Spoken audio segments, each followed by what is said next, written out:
Capítulo 7, falei Juízes, me equivoquei, é Josué, capítulo 7, de 1 a 26, é um texto grande, e o nosso horário está um pouco assim, mas eu acredito que é um texto que vale a pena nós estudarmos como palavra de Deus. Eu geralmente leio e faço uma oração, nós vamos fazer a oração antes da leitura, porque eu vou ser desafiado a comentar, ouvir os comentários dos irmãos também, nesse texto. Então vamos orar mais uma vez antes.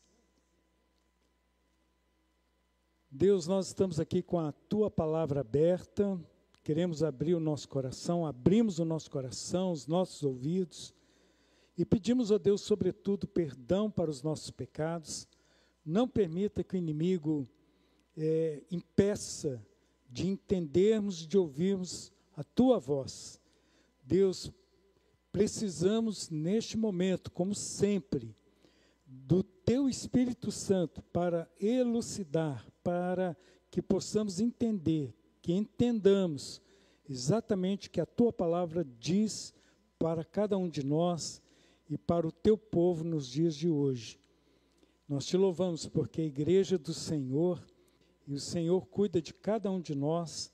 Perdoa, Senhor, os nossos pecados. Não permita que nenhuma atitude nossa venha atrapalhar o andar e o desenvolvimento da Tua obra no meio de nós.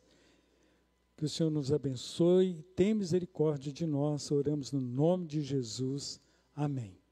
Então vamos lá. Josué, capítulo 7, a partir do verso 1. Se vocês quiserem fazer algum comentário, só levantar a mão. E aí nós vamos ouvi-los. Eu replico aqui para o pessoal da live, porque o nosso som está sendo totalmente adaptado agora, né? Então nós só temos esse microfone aqui, que já é uma bênção também. Então vamos lá? Esse texto fala do pecado de Acã. Você já ouviu falar do pecado de Acã? Todo mundo que é crente já ouviu falar. Mas vamos ver o que mais. Nós, como cristãos, quando temos um texto que todos nós conhecemos, nós já temos aquela tendência de falar assim, isso aqui eu já vi, tem muito o que aprender mais. Mas a palavra de Deus, ela é tão viva, tão eficaz, tão atual. Todas as vezes que você abre um texto que você já conhece de cor e salteado, nesse dito popular, você sempre aprende mais. Então vamos lá. Aí começa com um mas. O texto começa com mas. Mas os filhos de Israel foram infiéis. Olha só, interessante que infiel foi apenas um. Mas a infidelidade de um gerou consequências para todos. E aqui fala o seguinte, os filhos de Israel foram infiéis em relação às coisas condenadas. Deus, Ele fala algo e às vezes a gente questiona. O que Deus fala não tem como questionar. O que Ele determina está determinado, por mais que a sua carne, por mais que o seu ego, por mais que o meu orgulho, por mais que o mundo, por mais que a ideologia, por mais que qualquer outra coisa diga o contrário, a palavra de Deus é imutável. Ela permanece para sempre. Aí o texto fala, porque Acã, filho de Carmi, filho de Zabade, deixa eu falar o nome certo, Zabde, filho de Zera, da tribo de Judá, pegou para si uma parte das coisas condenadas. A ira do Senhor se acendeu contra os filhos de Israel. O povo de Israel, quando ele foi conquistar a terra, Deus ordenou que aquele povo pudesse lutar pela terra, defender a terra. Obrigado, amor. E naquela época era muito comum, quando você entrava numa batalha, você pegar os despojos da guerra. O que seria isso? Você pertence a um exército, vai combater outro exército. Você vai lá, pega tudo que aquele exército tem, dinheiro, armas, e usa a seu favor. Eu estava ouvindo, não sei porque ultimamente está aparecendo muito vídeo para mim, de relato de policial de São Paulo. E ele estava dizendo que ele fez uma apreensão de algumas coisas e que estava em posse dos traficantes em São Paulo. E ele foi para a delegacia e aí ele viu a alegria do delegado de dizer, puxa vida, eu estava pedindo a Deus um computador dessa geração aí, de última geração, estava pedindo um punhado de coisas, e você nessa apreensão, e nós vamos fazer tudo legal, tudo dentro da lei, mas vai ficar tudo na delegacia, que nós precisávamos desses equipamentos, precisávamos dessas coisas. Ele ficou feliz, e o policial achou meio estranho, mas... E ele dizendo que era resposta de oração, porque ele estava pedindo uma coisa de última geração, e naquele momento o Estado não tinha feito nenhuma previsão, não tinha feito nenhum levantamento, nenhuma licitação para compra, então ele estava até meio assim, você, puxa, eu preciso tanto, vai ajudar tanto. E aquele delegado era crente e orava pedindo. Aí quando o policial chegou lá com as apreensões, ele fez todo o registro, tudo direitinho, tudo dentro da lei. O que ele achou estranho, que nunca ele tinha visto isso, é o delegado ficar tão alegre, tão feliz, e dizer, é resposta de oração. Deus, quando determina, até o inimigo traz para nós. E não é você, policial, é os outros lá. Mas, queridos, aqui no nosso texto, nós vemos que Deus havia dito o seguinte, que não era para ficar com nada. Nada. Eu sei que eu e você podemos questionar, mas o que custa? O que tem? Eu não sei se vocês têm essa experiência, mas de ir orar para uma pessoa que está com uma pressão e opressão maligna, e aí você começar a perguntar, você recebeu presente de alguém que te odeia? Sim. E quando a pessoa desfaz daquilo, e eu sei que para nós batistas, até para a minha cabeça, isso não faz muito sentido, mas quando a pessoa desfaz daquilo e entrega a vida para Jesus, a coisa muda. E eu creio que nesse sentido também Deus falou assim, olha, não traz isso vai ser maldição para vocês. A gente questiona, mas o que é isso? Um ouro, uma prata, uma capa, uma roupa tão bonita, o que tem? A gente questiona Deus, né? Mas quando Deus fala que não é para ter, a gente elimine. Nós atendemos 2 casais, eu e a Neuza, na quarta-feira. Um dos casais estava tão carregado, que eu me ofereci para ir na casa deles e orar com eles. Só estou dependendo deles marcarem. E aí a própria esposa disse, tem algumas coisas lá que pessoas que me odeiam me deram e eu acredito que ali tem alguma coisa que está interferindo no nosso relacionamento, na nossa casa. Irmãos, eu acredito, como cristãos, quando você entrega a sua vida para Jesus, tudo da sua casa é de Jesus, é de Deus, tudo que entra lá você consagra a Deus. Então, para um cristão, isso não faz muito sentido. Mas, infelizmente, quando a pessoa sabe que algo vem de uma magia negra, eu não vou usar essa expressão porque pode ser considerada politicamente correto, mas vem de uma coisa terrível, uma obra maligna, e a pessoa sabe, não tem vida com Deus, e fala, isso aqui não tem nada a ver, complicado, né? Então Deus falou, não traz.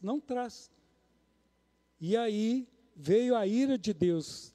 O que é a ira de Deus? É o juízo de Deus. Queridos, nós temos um problema muito sério hoje em dia. Russell Shedd já falava isso. Os cristãos de hoje não levam muito a sério a questão do juízo de Deus. Vivemos na graça, tudo está tranquilo. E para Deus não é bem assim. Se você faz algo errado, Deus vai tratar com você. Assim como eu. Nenhuma pessoa é imune, escapa disso. E principalmente eu. Então, todas as pessoas estão sob o domínio de Deus, e principalmente aqueles que se dizem povo de Deus. Vamos lá, o verso 2. Josué enviou alguns homens de Jericó. Irmãos, aqui lendo esse texto me faz lembrar do quê? Josué e quem mais? Uma pergunta para vocês. Quem mais junto com Josué foi olhar a terra de Canaã? Calebe e mais 10 espias. Ele foi olhar e olhou Jericó. E agora, olha o texto. De Jericó para espiar. Então, quando Josué faz isso, ele entende que toda a dependência dele está de Deus, está em Deus. E ele repete algo que Deus fez no passado e que com certeza vai orientá-los naquele momento e nesse momento. De Jericó até a cidade de Ai, que está junto a Bet-Aven, a leste de Betel. E lhes falou dizendo: vão e espiem a terra. Olha só, vão e façam a mesma coisa que eu fiz no passado. Espiem a terra, vejam como é que a terra é, vejam como as pessoas são. Tragam um relatório detalhado para nós. Os homens foram e espiaram a cidade e voltaram a Josué e lhe disseram: olha o relatório deles.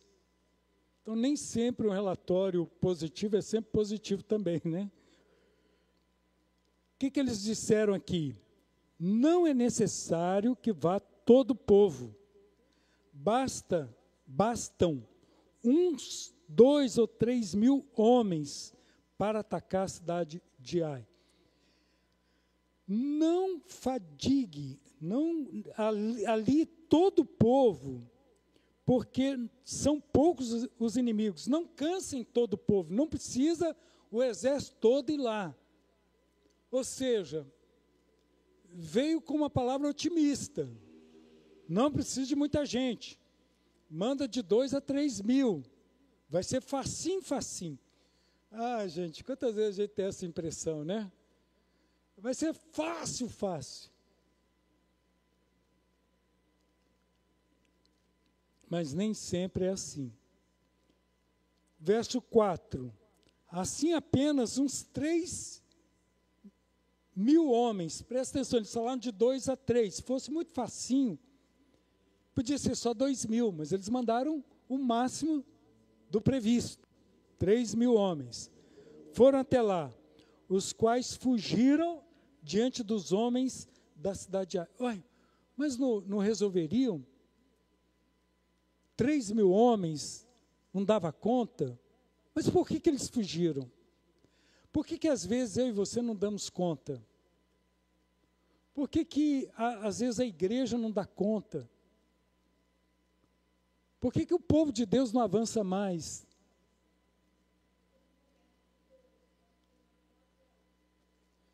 Exatamente. E é o que o texto está dizendo. Aqui não fala se eles consultaram a Deus. Às vezes a coisa é tão fácil que a gente vai ser moleza, né?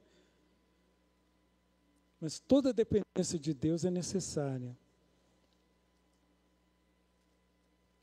E principalmente de como o povo está, de como as pessoas estão. O verso 5. Os homens dali mataram os 36 deles. Gente, imaginem 3 mil homens, toda baixa, você sente. Toda baixa. Eu imagino, por exemplo, os irmãos policiais aqui. Estão numa missão e tem uma baixa que seja. É uma dor de todos. É uma coisa assim inexplicável.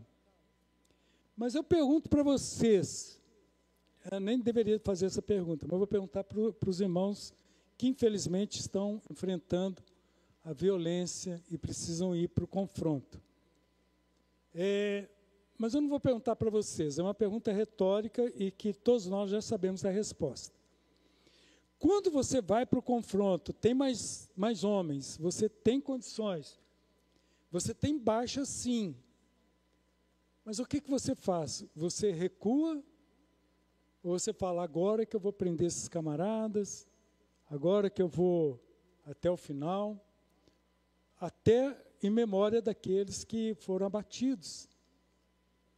Eu não sei se a palavra boa é essa, abatidos, mas aqueles que foram mortos. Você fica mais com adrenalina para resolver aquele problema. Eu quero que você preste atenção nisso, porque eu estou fazendo um destaque para que nós aprendamos o que a Bíblia quer dizer com isso. Porque vocês lembram que pelo relatório 2.000 a 3.000 dava? Não foram mais de 1.000, não diminuiu aquela conta. Foram 36, e eu não quero dizer que 36 não são importantes, são. Mas em termos de força, não afetaria pelo relatório que eles haviam apresentado. Eu quero que vocês prestem atenção nesse detalhe, porque olha o que aconteceu. E perseguiram os outros, desde o portão da cidade até as pedreiras, e os derrotaram na descida. Derrotaram na descida. Mas por que derrotaram ali naquele momento da batalha? E o coração do povo se derreteu e se tornou como águia. É isso que o inimigo quer. Ele quer fazer com que o nosso coração fique desanimado, que a gente fique triste, que a gente se abata, que a gente desista. Às vezes eu ouço alguma voz assim, mas por que você vai pregar? Por que você vai dar estudo? E aí eu descobri que um dos propósitos de Satanás é calar a voz de um pastor.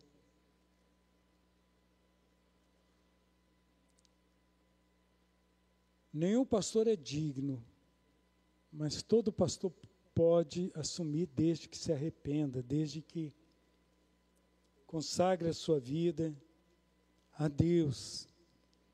E ai de um pastor que assume, que abre a palavra, que essa palavra não fale primeiramente a ele. Porque se todos vão dar conta a Deus, mais ainda um pastor. Aqui então, o coração do povo se derreteu como água. É isso que o diabo quer. O coração do povo ficou com medo, o povo desanimado, triste, abatido. Eles tinham condições, mas o inimigo conseguiu fazer com que o coração deles se derretesse. Vamos ver o verso seguinte. Assim apenas uns 3.000 homens do povo, ou melhor, verso 7, esse eu já tinha lido, 4, agora o 7. 6, obrigado. Então Josué rasgou a sua roupa, se prostrou com o rosto em terra, diante da arca do Senhor. Vamos lá, gente. Rasgar a roupa era sinal de humildade. Prostrar-se em terra era de reconhecer a soberania de Deus. Diante da arca de Deus, a arca simbolizava a presença de Deus. Eu estou vendo aqui só para ver os nomes, viu? Mas é a palavra aqui. E aí, até a tarde, Josué fez isso até a tarde. Ou seja, demorou ali em tristeza perante Deus. Ele e os anciãos. Em inglês, toda igreja americana, interessante, toda igreja americana tem os chamados elders, que são os anciãos. toda igreja, pentecostal, neopentecostal, tradicional, que são aqueles que são cabeça branca, que acabam sendo líderes e lideram a igreja em oração. Então Josué e os anciãos de Israel puseram pó sobre a cabeça. Ou seja, não apenas Josué, mas todos os líderes se prostraram, rasgaram as suas vestes diante de Deus, diante da presença de Deus.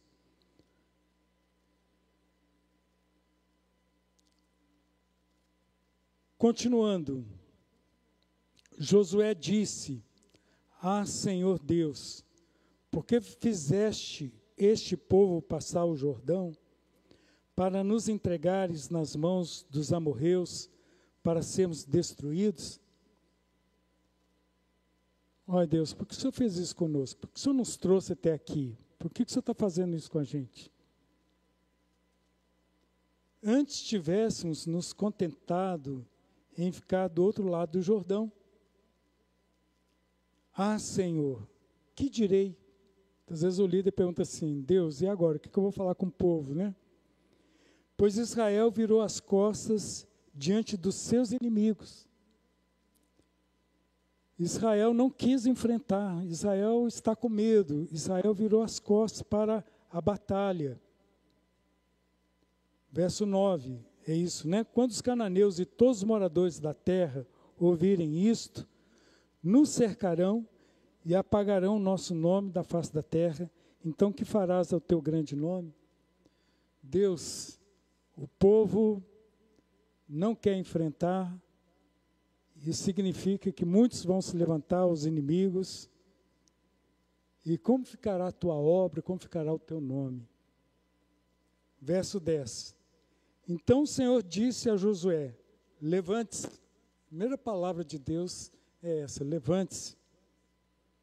Estava prostrado ali fisicamente, mas eu entendo essa palavra também do levante-se espiritualmente, emocionalmente. Levante-se. Porque você está assim prostrado sobre o seu rosto, aqui já não é mais perante Deus, mas sobre o seu próprio rosto, abatido, prostrado. Israel pecou, o povo pecou, quebraram a minha aliança, aquilo que eu lhes havia ordenado, pois tomaram das coisas condenadas, furtaram, mentiram, e até debaixo da sua bagagem o puseram. Qual a diferença do furto para o roubo? Uma diferença básica. Aqui todo mundo entende de direito, né? Escondido. O roubo a pessoa vê. Aí, ó, que bom. Temos assessoria jurídica. Então, queridos, o furto é isso. E Deus está dizendo que o povo furtou. Ou seja, foi algo escondido. Eu estou com medo de fazer essa pergunta, né? Mas quantas vezes a gente vê erros visíveis? Mas eu vou fazer no sentido mais geral possível. Mas será que entre as igrejas do Brasil, inclusive a nossa, todas as igrejas, tem alguém que está tendo uma vida que não condiz com a palavra, de uma forma escondida? Escondida de quem? Das pessoas. Pode se esconder de Deus? Por que o ser humano é assim, né?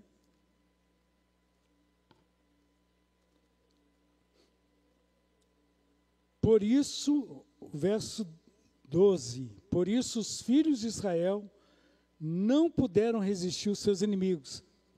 O inimigo seria facilmente derrotado, mas não é, porque não há poder. A Bíblia fala que o povo erra, peca, porque desconhece o poder de Deus. e as Escrituras. Viraram as costas diante deles, dos inimigos, não os enfrentaram.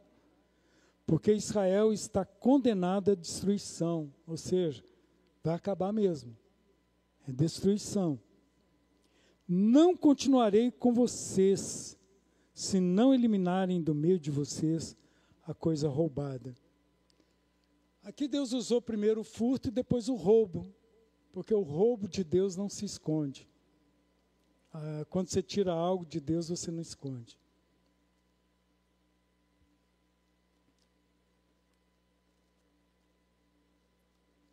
É um dos versos mais tristes da palavra. Não continuarei com vocês.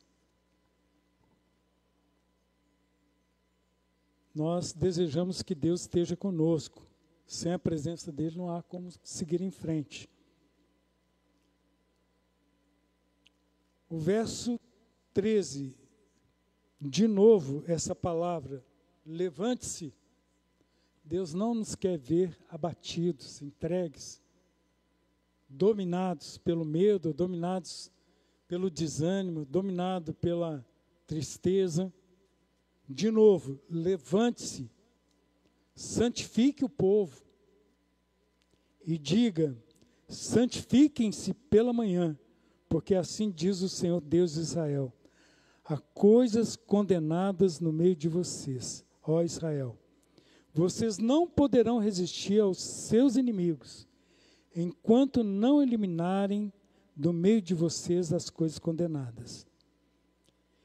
Pela manhã, pois, vocês se apresentarão segundo as suas tribos, segundo as famílias, representadas ali pelas tribos. E a tribo que o Senhor designar por sorteio se apresentará segundo as famílias, e a família que o Senhor designar se apresentará por casas, e a casa que o Senhor designar se apresentará homem por homem.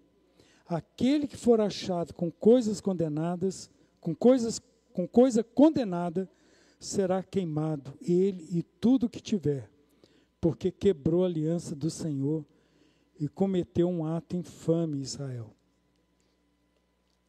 Gente, será queimado. Para nós isso hoje é uma coisa absurda. Hoje nós vivemos no tempo da graça, mas não na falta de juízo de Deus. Talvez a falta de juízo nosso. E significa que o mesmo Deus de ontem é o de hoje. A mesma coisa que ele condenava antes, ele condena agora e sempre. E da mesma forma como ele trata agora.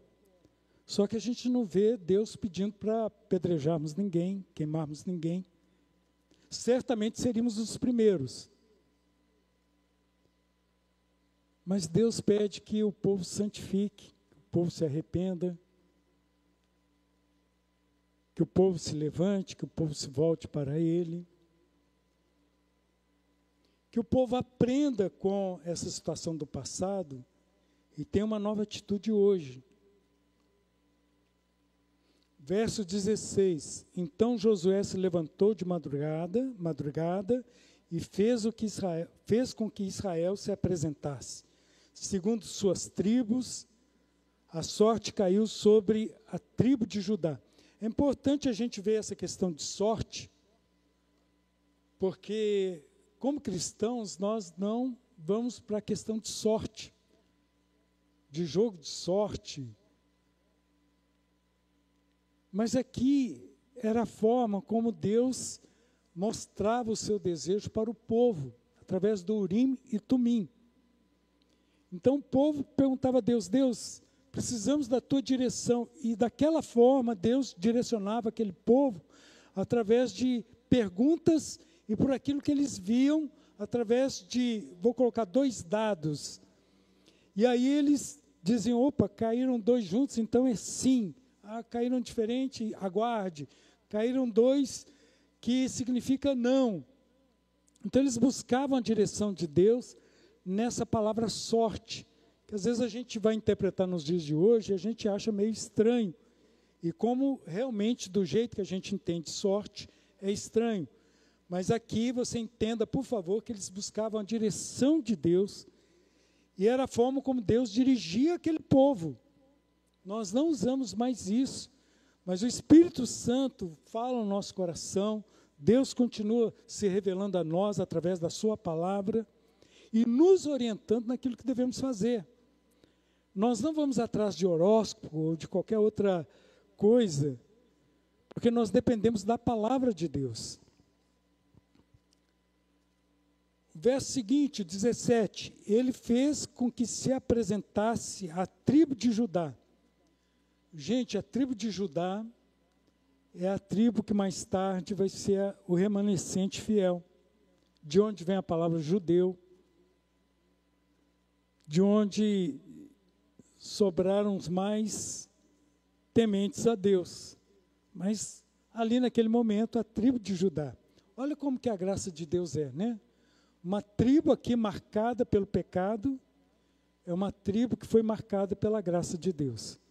Isso significa que onde há problema, onde há pecado, ali nós cremos que abunda a graça de Deus, como a palavra nos fala, né? Nos afirma.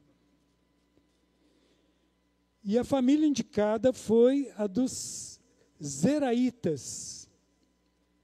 Fez com que se apresentasse a família dos Zeraitas, homem por homem. E a casa indicada foi de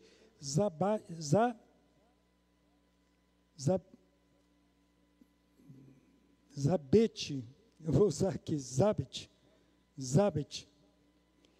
E fazendo com que se apresentasse a casa de Zabete, é um B mudo, né? Zabete.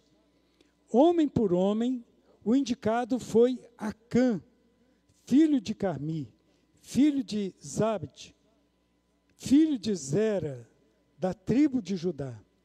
Então Josué disse a Acã: meu filho, dê glória ao Senhor, Deus de Israel, e renda louvores a Ele, e conte-me agora o que foi que você fez, não me esconda nada.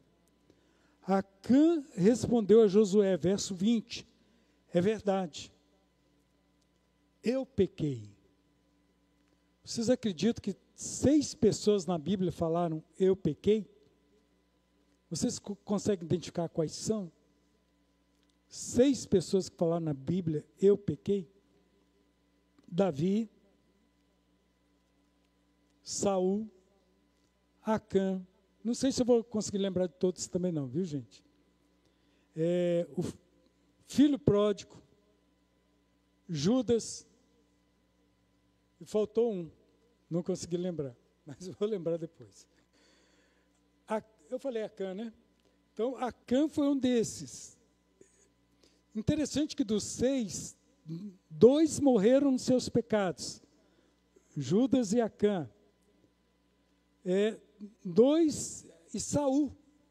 Saul também disse, o rei Saul. 2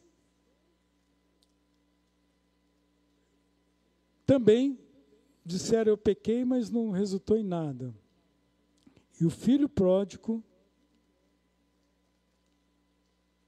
e Davi foram os únicos que realmente se arrependeram. Judas também. Os 6 são esses: Acã, Saul, Davi, Judas, o filho pródigo. E aí, queridos, Acã vai dizer, eu pequei. É um passo importante, reconhecer o pecado contra o Senhor, Deus de Israel. O problema dele, que eu acho, é essa continuidade aqui do versículo. Presta atenção aqui comigo.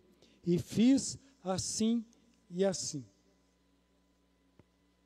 Tem gente que fala assim, não, eu errei, eu fiz isso, isso e isso. Mas não me parece um arrependimento. Parece até que, e daí? Né? Eu fiz isso e isso. Não há um quebrantamento. Não há um falar assim, puxa vida, como que eu errei de verdade? Eu me arrependo, Senhor. Não, eu fiz assim e assim. Eu acredito que o O erro de Acã aqui é esse final. Eu fiz assim e assim. Ou seja, e daí? Ou seja, não estou nem aí para o juiz de Deus. Estou nem aí, Deus é misericordioso, vai me perdoar mesmo. Tudo bem. Será que Deus é bonachão assim, né? Vamos ver aqui. Verso 21. Olha também outra coisa, a gente sempre justifica o erro, né? Presta atenção, gente, erro não tem justificativa. Não, eu errei mesmo. Fui orgulhoso, presunçoso. Olhei, desejei, pequei, e eu me arrependo de verdade. Mas a gente também, além de falar, fiz e daí, o relato dele é o seguinte, a concupiscência dos olhos, né? Eu olhei, desejei. Quando vi entre o despojo uma boa capa babilônica, uma boa capa, uma capa linda, da Avenida da Moda. Então, como os nossos olhos olham para a capa babilônica, né? Que muitas vezes é representada pela questão sexual e moral, de pornografia. Eu vi, desejei, não me controlei, e daí? E ele continua, uns 2,5 kg de prata. Eu acredito sinceramente que lá devia ter uns 500 quilos de prata. Eu acredito que ele falou assim, eu peguei só 2,5 kg. Isso não é nada. A gente fala isso, né? E a gente justifica o erro.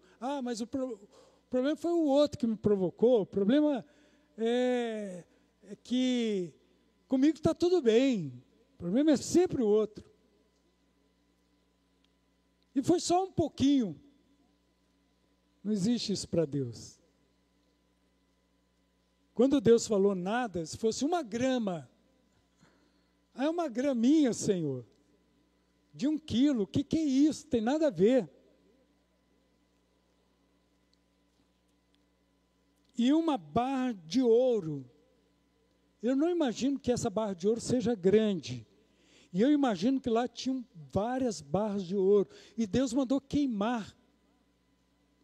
Pense com a cabeça de Acã um pouquinho só, porque é a cabeça de todos nós. Gente, vai desperdiçar esse ouro todo. É um ouro que vai me dar aposentadoria. É o ouro que vai dar tranquilidade para minha família. E eu vou queimar porque Deus falou que era para queimar. O que custa uma barrinha de nada? Deus nem vai perceber. Pesando mais de 0,5 quilo. Gente, ouro é pesado.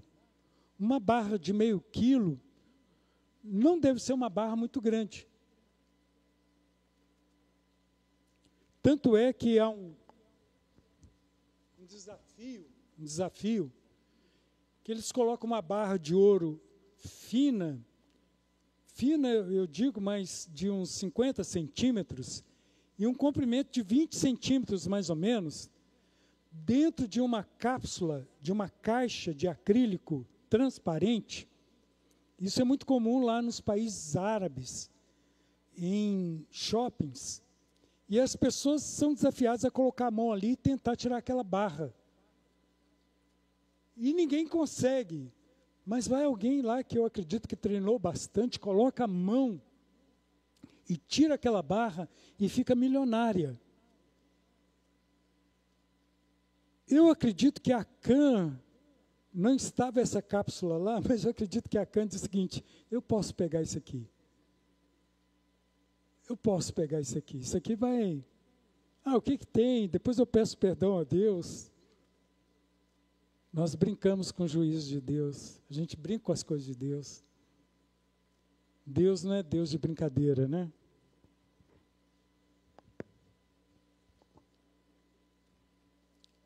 E aí ele continua. Eu acredito que, tentando justificar, falei, eu sou ser humano. Eu também tenho vontades. Só que acima das minhas vontades está a vontade determinada de Deus. Por isso que é uma luta diária contra a nossa carne, contra o nosso eu, contra o nosso orgulho.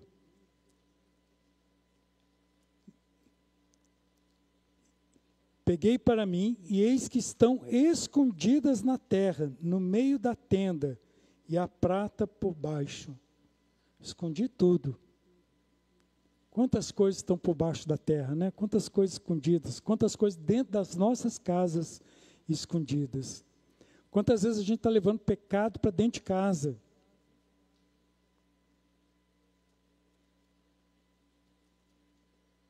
Não tem como separar o pecado de cada um de nós. Verso 23. Então Josué enviou mensageiros que foram correndo à tenda de Acã, eis que tudo estava escondido nela.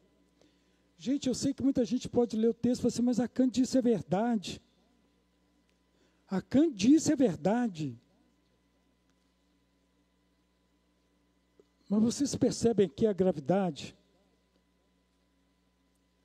Eu percebo a gravidade. Acã disse, eu pequei.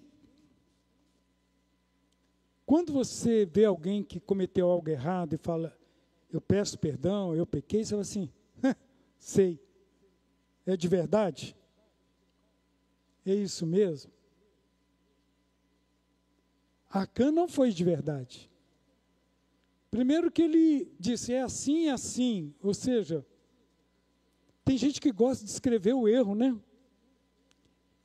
Ah, eu faço isso, faço aquilo, e não tem nem vergonha na cara. Levou para dentro de casa. Foram lá. E eis que tudo estava escondido nela, e a prata estava por baixo. Exatamente como ele relatou.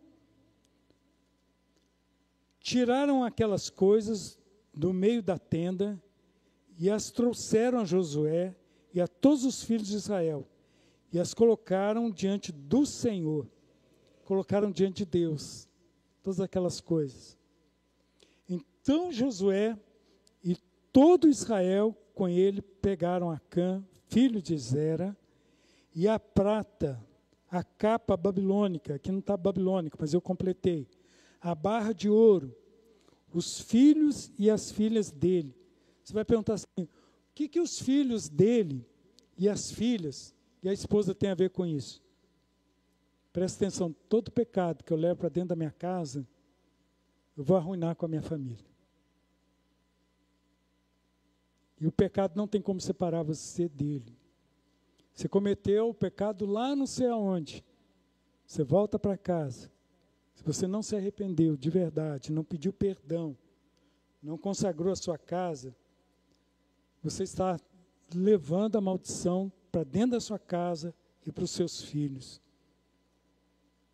A Bíblia fala que,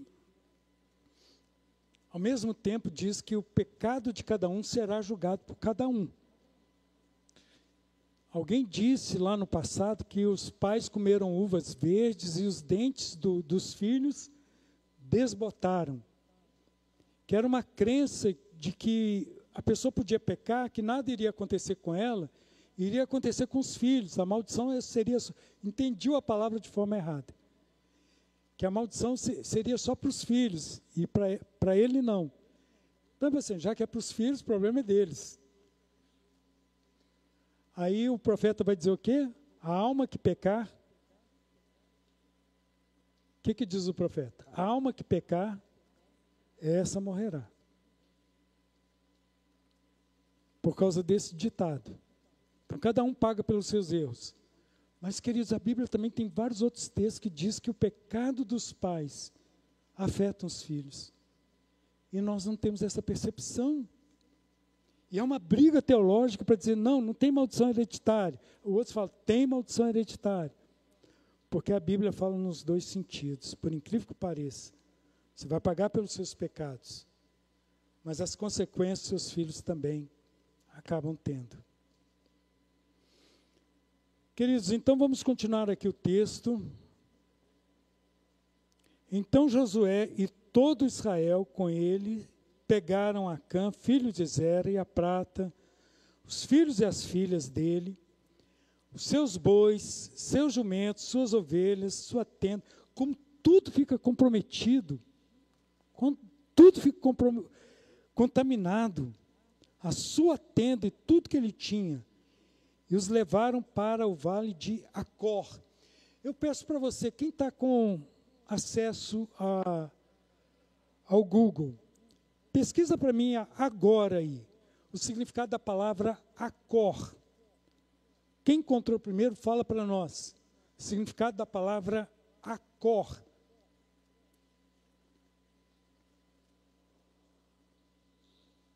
A-C-O-R, na Bíblia. Acor. Quem encontrou pode falar. São 2 significados, geralmente.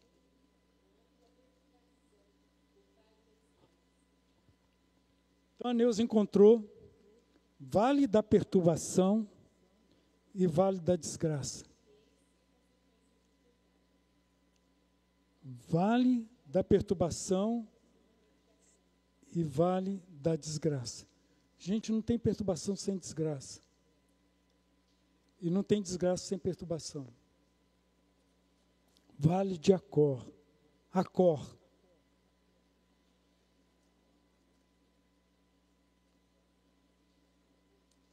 Eu me perdi aqui, está em qual versículo, por favor, me ajudem? Agora o 25, né? Josué disse a Acã, por que você trouxe esta calamidade sobre nós? Vocês estão percebendo que agora não é só a casa de Acã, agora é sobre todo o povo. Como o pecado de Acã afeta todo o povo. O que é isso, gente? Eu pensava que o meu erro era só eu e eu e eu. Aí eu aprendi que é eu, minha casa, tudo que eu tenho. Na verdade, nós não temos nada, tudo é de Deus, mas tudo que está comigo. E afeta o povo de Deus. Será que o povo de Deus tem essa noção, tem essa noção de juízo de Deus, dessa determinação de Deus? Josué ainda fala, o Senhor hoje trará calamidade sobre você. Palavra triste. E todo Israel o apedrejou. E depois de apedrejá-los, ainda os queimou. E levantaram sobre eles um montão de pedras, que permanece até o dia de hoje. Até o dia de hoje, quando? De quando foi escrito.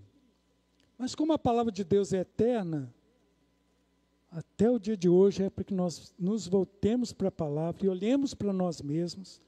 É fácil identificar o Acã no outro, mas olharmos para nós mesmos e dizermos, Deus, não permita que eu seja esse Acã.